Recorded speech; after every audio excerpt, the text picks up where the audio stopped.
Good morning, dear students. Welcome all you in AVM online classes. Well, today this is our last lecture for literature. We are going to complete this last chapter, Bholi, today.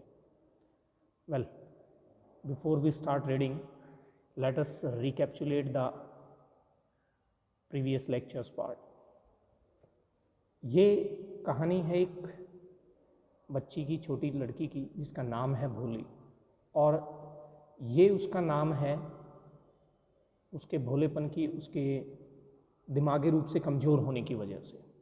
Otherwise उस लड़की का नाम रखा गया था सुलेखा, और जन्म के समय बेहद सुंदर और साफ रंग की लड़की थी। उसके फादर जो हैं वो रामलाल एक नंबरदार हैं, लेकिन जब ये कुछ एक महीनों की थी तो ये नीचे गिर जाती है खाट से, चारपाई से, और इसके सिर के हिस्से में कहीं ऐसी जगह चोट लग जाती है जिसकी वजह से इसके ब्रेन की डेवलपमेंट नहीं हो पाई। यानी कि जिस तरह से जैसे जैसे आयु बढ़ती गई और इसका जो मानसिक विकास होना चाहिए था वो नहीं हो पाता है। तो इसके पेरेंट्स जो हैं वो इसको लेकर के काफ़ी चिंतित थे।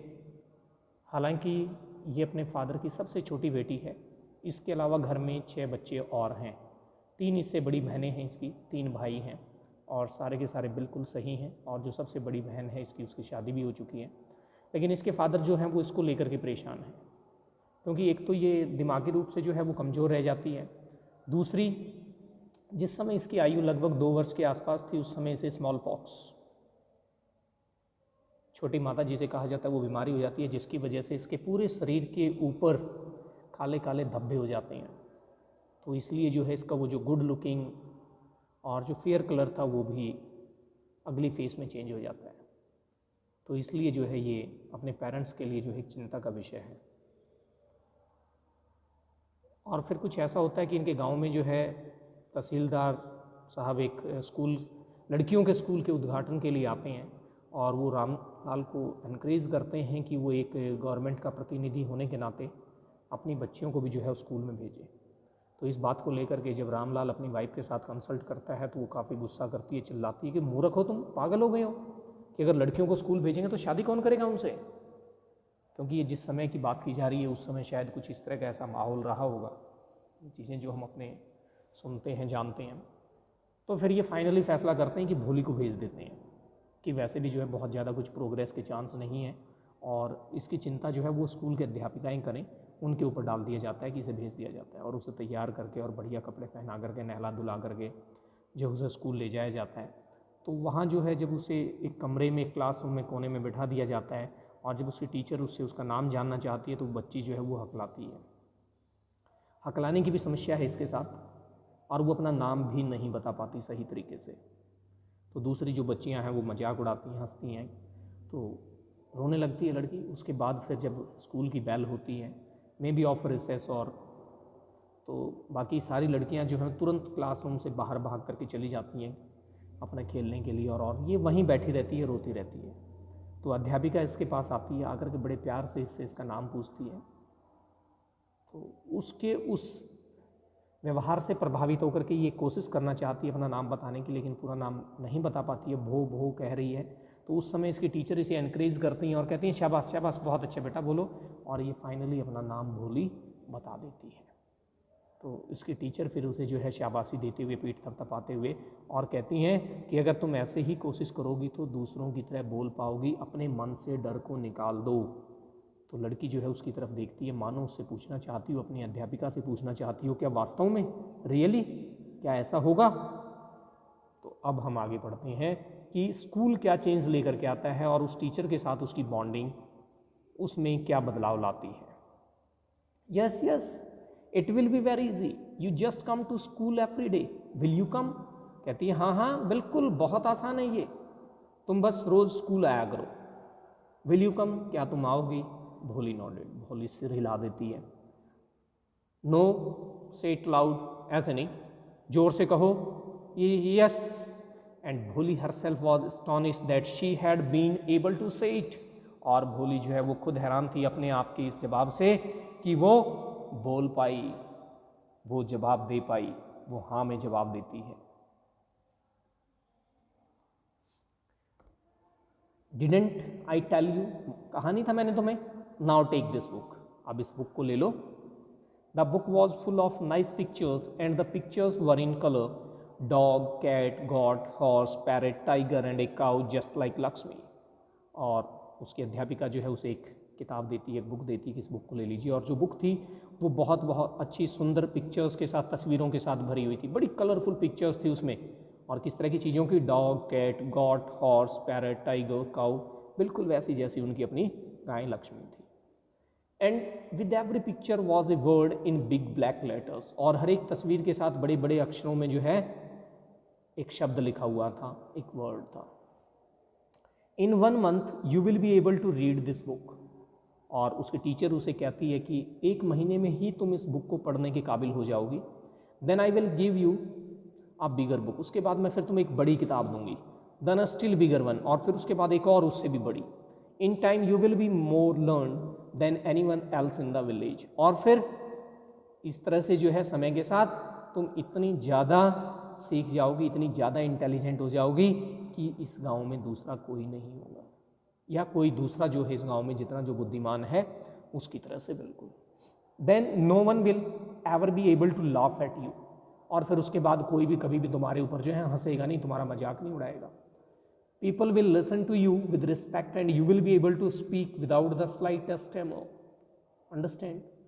और कहती है फिर कि लोग जो है वो तुम्हें सुनेंगे, तुम्हारा सम्मान करेंगे, और तुम बिना किसी भी थोड़ी बहुत हकलाहट के बोलने में कामयाब रहोगी, बोल पाओगी, समझी।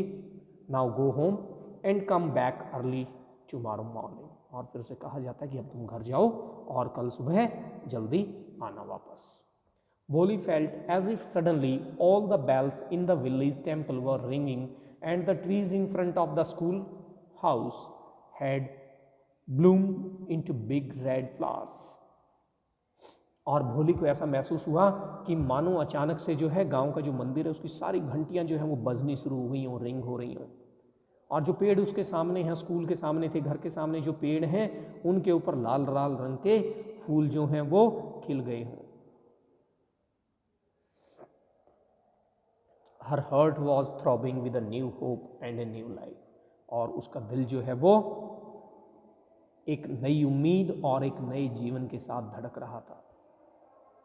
उसका हार्ट जो है वो बीट कर रहा था, एक नई उम्मीद की किरण उसे दिखाई दे रही थी, एक नया जीवन उसे अपने सामने नजर आ रहा था। 10 द ईयर्स पास्ट, और इस तरह से साल बीत जाते हैं। The village became a small town, एक साल नहीं सालों बीत गए, और जो वो गांव था एक छोटा कस्बा बन गया।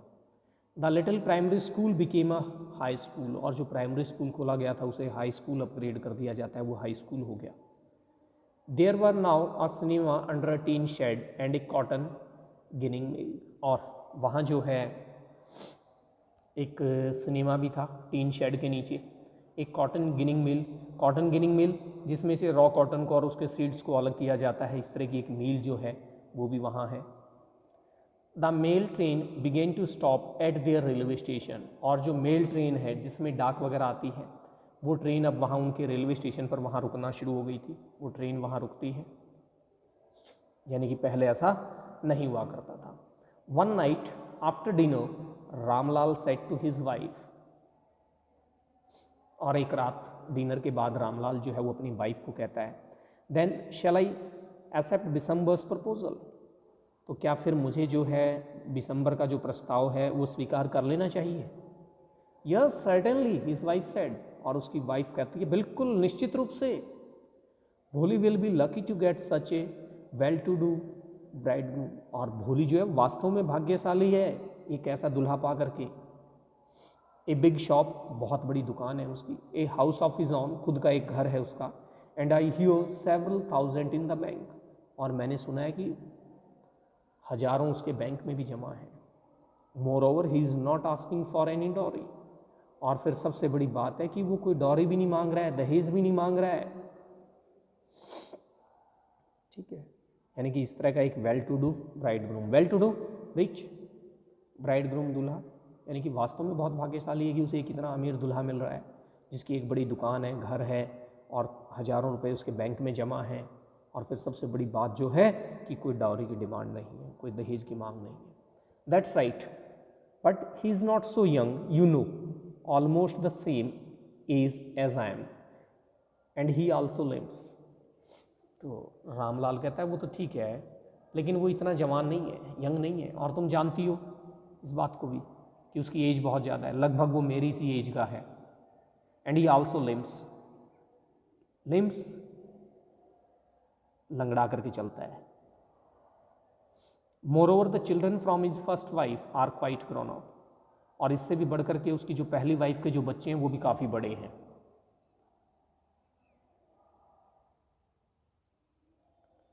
So what does it matter, his wife replied. और उसकी वाइफ कहती है फिर क्या हो गया, इस बात से क्या फ़र्क पड़ता है, 45 और 50, it is not great age for a man. 45 या 50 जो है वो एक पुरुष के लिए, एक व्यक्ति के लिए जो है बहुत ज़्यादा एज नहीं है. We are lucky that he is from another village and doesn't know about her pock marks and her lack of sense. और ये तो हम भाग्यशाली हैं कि वो दूसरे गांव से है और उसे पता नहीं है कि हमारी बेटी के जो है वो चेचक के दाग हैं, धब्बे हैं, या शी लैक्स सेंस, कि उसमें सेंस नहीं है, थोड़ी बुद्धिहीन है वो, उसे पता नहीं है. ये तो हमारे लिए अच्छी बात है. If we don't accept this proposal she may remain unmarried all her life. और अगर हम ये प्रस्ताव स्वीकार नहीं करेंगे तो हो सकता है कि भोली को जो है सारा जीवन अविवाहित रहना पड़े. Yes but I wonder what Bholi will say. हाँ ठीक है, लेकिन मैं इस बात से हैरान हूँ, इस बात से परेशान हूँ कि भोली क्या कहेगी. What will that witless one से, शी इज़ लाइक ए डम काउ.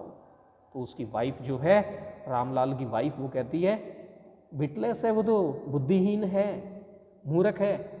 वो क्या कहेगी, उसके पास क्या है कहने के लिए एक बुद्धिहीन के पास, वो तो बिल्कुल एक गूंगी गाय है. ठीक है, maybe you are right muttered Ramlal. और रामलाल जो है धीमी सी आवाज़ में कहता है ठीक है कि शायद तुम ठीक कह रही हो, तुम सही हो. In the other corner of the courtyard, Bholi lay awake on her cot, listening to her parents' whispered conversation. और कोर्टयार्ड जो घर का आंगन था उसमें ही एक दूसरे कोने में भोली जो है वो अपनी चारपाई के ऊपर, खाट के ऊपर लेटी हुई है, सोई नहीं है, जाग रही है. और वो भी उसके पेरेंट्स की जो धीमी आवाज़ में वो आपस में जो बातचीत कर रहे हैं उसके रिश्ते को लेकर के, उसकी शादी को लेकर के, वो सुन रही है उन सारी बातों को. Bishambarnath was a well to do grocer. और जो बिशंबरनाथ था वो एक अमीर ग्रॉसर था. ठीक है, ग्रॉसर जो डेली यूज़ के सामान वगैरह जो बेचे जाते हैं दुकान पे, किरियाने की दुकान जिसे हम कहते हैं, जनरल स्टोर जो कहा जाता है. ठीक है, उसकी वो दुकान थी एक. अच्छा है. He came with a big party of friends and relations with him for the wedding. और वो अपने साथ बहुत सारे मित्रों के साथ और रिश्तेदारों के साथ जो है शादी के लिए आया. A brass band playing a popular tune from an Indian film headed the procession with the bridegroom riding a decorated horse. और एक ब्रास बैंड जो है, जो बैंड बाजा वगैरह होता है या जो ब्रास के होते हैं काफ़ी लंबे से बिगुल टाइप के और अलग अलग, ठीक है, म्यूज़िकल इंस्ट्रूमेंट, तो वो चीज़ें जो है म्यूज़िक वगैरह जो है प्ले किया जा रहा है. और कोई इंडियन फिल्म का जो है वो गाना है, उस धुन के ऊपर जो है सारी की सारी वो प्रोसेसन, वो कार्रवाई, जो उनका जुलूस जो निकलता है एक तरह से इकट्ठे जब लोग चलते हैं. ठीक है, और दूल्हा जो है वो एक डेकोरेटेड सजाए हुए घोड़े के ऊपर बैठा हुआ है. Ramlal was overjoyed to see such pomp and splendour. और रामलाल जो था वो बेहद खुश था. ठीक है, बहुत ज़्यादा खुश था ये सारी चीज़ें देख करके, कितना दिखावा और शानदार भव्यता, जो स्प्लेंडर दिखाया जा रहा था. ठीक है, कैसी शान और शौकत थी उसकी, उन सारी चीज़ों को देख करके बेहद खुश था. He had never dreamed that his fourth daughter would have such A grand wedding. और उसने कभी ऐसा सपने में भी नहीं सोचा था, सपना भी नहीं देखा था कि उसकी जो चौथी बेटी है उसकी शादी जो है वो इतनी भव्यता के साथ होगी, इतनी शानदार ढंग से होगी. Bholi's Elder sisters who had come for the occasion were envious of her luck. और भोली की जो बड़ी बहनें थी जो इस विवाह के मौके पर वहाँ आई हुई थी, वो उसके भाग्य से जलन महसूस कर रही थी, जेलसी फील कर रही थी, काफ़ी ईर्ष्या महसूस कर रही थी कि कितना ज़बरदस्त जो है वो प्रोग्राम था शादी का उसके लिए. When the auspicious moment came the priest said bring the bride. और फिर जब वो शुभ घड़ी आती है, ठीक है, तो जो पंडित है, पुजारी है, वो कहता है भाई दुल्हन को लेकर के आए। भोली clad in a red silken bridal dress was led to the bride's place near the sacred fire। और भोली जो पूरी तरह से उसने किस तरह के कपड़े पहने हुए हैं? रेड सिल्कन ब्राइडल ड्रेस, लाल सिल्क की जो है दुल्हन वाली ड्रेस, ठीक है। और उसको जो है वहाँ जो दुल्हन की जगह है उस सैक्रेड फायर के पवित्र अग्नि के पास में, वहाँ उसको लेकर के आया जाता है। Garland the bride, one of his friends prompted Bishambarnath. और जो बिशंबरनाथ का कोई दोस्त है उनमें से वो दोस्त एक जो है वो उसको उकसाता है, उसको कहता है कि गार्लैंड द ब्राइड, कि जो ब्राइड है उसको हार पहनाओ। The bridegroom lifted the garland of yellow marigolds.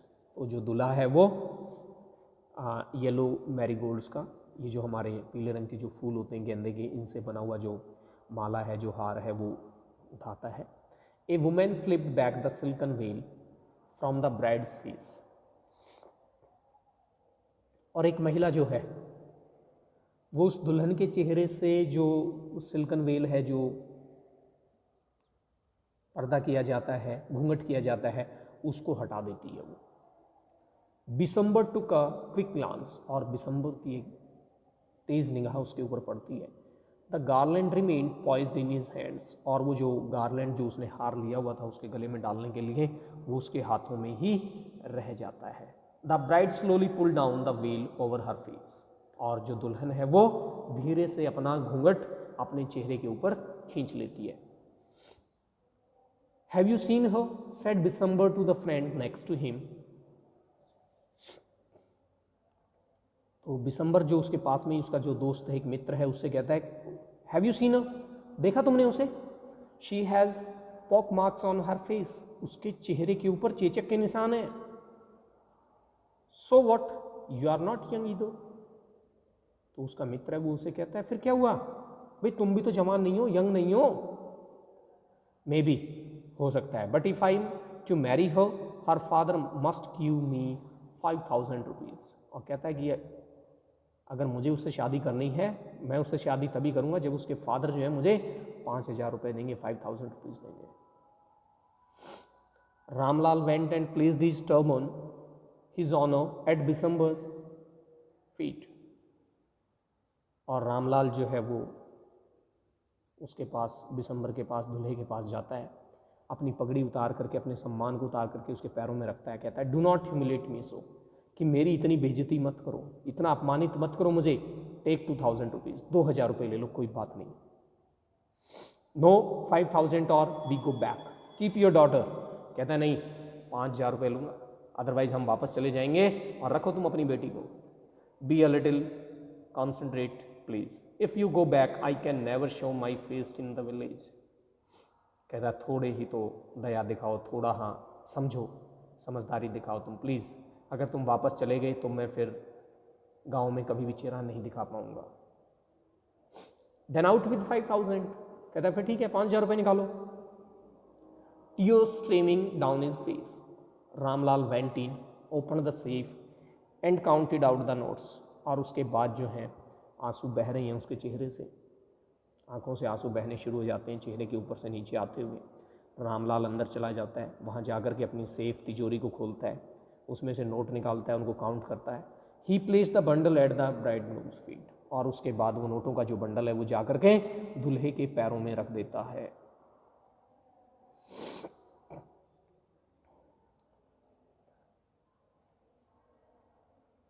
On Bishambar's greedy face appeared triumphant smile, और उस लालची बिशंबर के चेहरे के ऊपर एक जीत की मुस्कुराहट नजर आती है,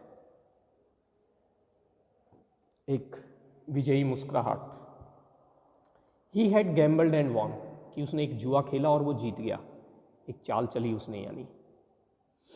give me the garland he announced, कहता है मुझे हार दो अब लाओ। Once again the veil was slipped back from the bride's face, but this time her eyes were not downcast. और एक बार फिर से दुल्हन के चेहरे से घूंघट जो है वो पीछे की तरफ खिसक जाता है, लेकिन अब की बार उसकी आंखें नीचे की तरफ झुकी हुई नहीं थी। शी वॉज लुकिंग अप, वो ऊपर की तरफ सामने देख रही थी, looking straight at her prospective husband, और बिल्कुल उसका जो होने वाला संभावित पति था उसकी तरफ वो देख रही थी। And in her eyes there was neither anger nor heat, only cold contempt, और उसकी आंखों में ना गुस्सा था ना नफरत थी, केवल और केवल कोल्ड कंटेम्प्ट, अटर हेट्रेड, एक घृणा, dislikeness that was there. Bisambar raised the garland to place it round the bride's neck, but before he could do so, Bholi's hand struck out like a streak of lightning and the garland was flung into the fire. She got up and threw away the veil. और बिसंबर जो है उस हार को उठाता है और उस दुल्हन के गले में डालने के लिए, और वो ऐसा कर पाए इससे पहले ही भोली का हाथ जो है वो स्ट्रक करता है, एक बिजली की चमक की तरह से उससे टकराता है और वो हार जो है वो जा करके आग में गिर जाता है। Flung, thrown, she got up and threw away the veil, और उसके बाद वो उठ खड़ी होती है और उसने घूंघट को उतार फेंका। पिताजी, said Bholi in a clear loud voice, and her father, mother, sisters, brothers, relations and neighbors were startled to hear her speak without even the slightest tremor. तो भोली कहती है बड़ी साफ और ऊंची आवाज़ में, पिताजी, और उसके फादर, उसकी माँ, बहनें, भाई, उसके रिश्तेदार, पड़ोसी, सभी इस बात को सुनकर के कि बिना हकलाए जिस तरीके से वो बोलती है, सारे के सारे चौंक जाते हैं, शॉक्ड है। पिताजी, टेक बैक योर मनी, पैसा आप अपना वापस ले लीजिए। I am not going to marry this man, मैं इस आदमी से शादी नहीं करने वाली हूँ, शादी नहीं कर रही हूँ। ये दिखाया हुआ है आपको कि सारी चीज़ें कैसे क्या कुछ है। रामलाल वॉज थंडरस्ट्रक, और रामलाल जो था पूरी तरह से शॉक्ड, एक झटका सा लगता है उसे ज़बरदस्त। The guests began to whisper, और जो मेहमान आए हुए हैं वो सारे आपस में कानाफूसी करने लगते हैं, धीमी धीमी आवाज़ में कुछ कुछ कहने लगते हैं। सो शेमलेस, सो अगली एंड सो शेमलेस, कितनी शर्महीन है, इतनी भद्दी अगली है, शर्महीन है। Bholi, are you crazy, shouted Ramlal. Ramlal चिल्लाता है, भोली क्या तुम पागल हो? You want to disgrace your family, क्या तुम अपने परिवार को अपमानित करना चाहती हो? Have some regard for our izzat, कि हमारी इज्जत के लिए, हमारी रेपुटेशन के लिए थोड़ा हाथ उसका मान रखो। For the sake of your izzat, said Bholi, I was willing to marry this lame old man. कहती है, भोली कहती है, मैं आपकी इज्जत के लिए ही इस लंगड़े बूढ़े आदमी से शादी करने के लिए तैयार हो गई थी। इस बूढ़े लंगड़े आदमी से शादी कर रही थी सिर्फ और सिर्फ आपके सम्मान के लिए, आपकी इज्जत के लिए। But I will not have such a mean, greedy and contemptible coward as my husband. I want, I want, I want. कहती लेकिन नहीं, मैं एक ऐसे मतलबी, लालची और इतना कायर व्यक्ति, घृणित कायर व्यक्ति, कि जिसको देख करके, जिसके कामों को देख करके घृणा आए, इस तरह के व्यक्ति के साथ मैं नहीं शादी कर सकती। आई वॉन्ट, मैं नहीं करूँगी, नहीं करूँगी, नहीं करूँगी। What a shameless girl, we all thought she was a harmless dumb cow. कितनी शर्महीन लड़की है, इसे कोई शर्म हया है ही नहीं। हम सभी सोचते थे ये तो एक हार्मलेस डम काऊ है, यानी हानि रही, जो किसी को किसी तरह का नुकसान नहीं पहुंचा सकती, एक ऐसी गूंगी गाय है। भोली turn violently on the old women. तो ये जो एक बूढ़ी महिला ने ऐसा कहा कि हम इसके बारे में क्या सोचते थे, हार्मलेस डम काऊ, शेमलेस लड़की है, शर्महीन। तो वो भोली जो है उस बूढ़ी महिला की तरफ मुड़ती है वायलेंटली, बड़े फोर्स के साथ, यानी कि एक तरह से कि बेहद उस समय जो है गुस्सा आ रहा हो। Yes aunty, you are right, आप ठीक कह रही हैं। You all thought I was a dumb driven cow. आप सभी ये सोचते थे कि मैं एक गूंगी और जैसे मर्जी आए वैसे हाँक दो ऐसी गाय हूँ। That's why you wanted to hand me over to this heartless creature. और यही कारण था कि आप सभी मुझे इस हृदयहीन व्यक्ति के हाथों में सौंपना चाहते थे, मुझे इसको हैंड ओवर करना चाहते थे। But now the dumb cow, the stammering fool is speaking. लेकिन अब वो गूंगी गाय, वो हकलाने वाली मूर्ख लड़की बोल रही है। Do you want to hear more? क्या आप और सुनना चाहती हैं? Bishambarnath, the grocer started to go back with the party. Bishambarnath, वो जो ग्रॉसर, जो दूल्हा बन करके आया हुआ था, अपनी पार्टी, अपने लोगों के साथ वहाँ से वापस जाना शुरू हो जाता। The confused bandsman thought this was the end of the ceremony and struck up a closing song. और जो बैंड वगैरह वाले थे, बाजे बाजे वाले लोग थे, वो भी हैरान परेशान कन्फ्यूज थे और ये सोच करके कि शायद इस सेरेमनी का, इस विवाह उत्सव का और चीज़ों का जो है वो अंत हो गया है, और उन्होंने भी एक क्लोजिंग सॉन्ग गाया, स्ट्रक किया, गाया, ठीक है, वो बजाया, उसकी धुन बजाई। Ramlal stood rooted to the ground, his head bowed low with the weight of grief and shame। Ramlal जो है stood rooted to the ground, और इस तरह से खड़ा हुआ था कि मानो बिल्कुल स्थिर हो गया और रूट हो गया, और जहाँ खड़ा हुआ है वहीं की वहीं जड़ हो गया। उसका सिर जो है वो नीचे की तरफ झुका हुआ था, वेट ऑफ ग्रीफ, दुख की वजह से और शर्म की वजह से। The flames of the sacred fire slowly died down, और वो जो पवित्र अग्नि जल रही थी उसकी भी जो लपटें निकल रही थी वो भी धीरे धीरे धीरे डाई हो जाती हैं, खत्म हो जाती हैं। एवरीवन वाज गॉन, सभी जा चुके थे। Ramlal turn to Bholi and said, but what about you, no one will ever marry you now. और रामलाल फिर भोली की तरफ मुड़ा और उसे कहता है, लेकिन तुम्हारा क्या बेटी, कोई भी तुमसे अब शादी नहीं करेगा। What shall we do with you, क्या करेंगे हम अब तुम्हारा, कैसे। And Sulekha said in a voice that was calm and steady, और बड़ी शांत और एक स्थिर आवाज़ में जो है, फर्मनेस के साथ, कॉन्फिडेंस के साथ जो है सुलेखा कहती है, डोंट यू वरी, आप चिंता ना करें पिताजी। In your old age I will serve you and mother and I will teach in the same school where I learned so much, isn't that right ma'am. और कहती, पिताजी आप चिंता ना करें, आपकी बूढ़ी अवस्था में मैं आपकी सेवा करूंगी, यू एंड मदर, आपकी और माँ की, और मैं उसी स्कूल में पढ़ाऊंगी जहाँ मैंने ये सब कुछ सीखा है, जहाँ मैंने ये ज्ञान हासिल किया है। क्या ये सही नहीं है मैम?